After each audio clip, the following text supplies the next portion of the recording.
তিনজন আইপিএস অফিসারকে সাসপেন্ড করার মধ্য দিয়ে এটাই কি তার প্রথম ধাপ?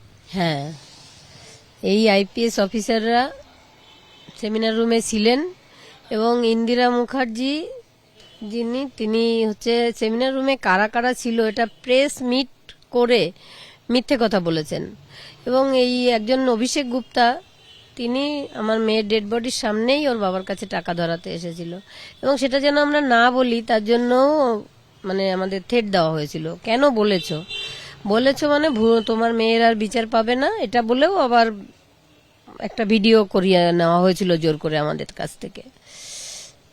আপনাদেরকে কি বলা হয়েছিল? যে মানে আমাদের সবসময় 4 দিন ধরে বলা হতো যে কিছুই বলবে না, বললে মেয়ের বিচার হবে না, সবসময় এটা বলা হতো আমাদের। 4 দিন সত্যিই আমরা কিছু বলতাম না, ভয়ে করতে পারবো না, মেয়েটাকে তো হারিয়েই ফেলেছি, তো ন্যায়ের পথেই থাকবো, যা হয় হবে, সেই বলে আমি বলে ফেলেছিলাম।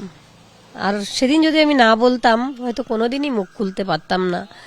অন্য বাবা মারা যেমন মুখ খোলেন না, ভয় পান, ওই টাকাটা ধরেন, আমি তাদেরও বলবো যে প্রতিবাদ করতে শিখুন, ওই টাকাটা ধরবেন না। তিনি এসে আমাকে মাথায় হাত রেখে আশ্বাস জুগিয়ে গেছিলেন, উনি সেটার দাম রেখেছেন, তার জন্য আমি ওনাকে প্রণাম জানাই। এবং আমাদের যিনি নতুন মুখ্যমন্ত্রী তাকেও আমি সশ্রদ্ধ প্রণাম জানাই।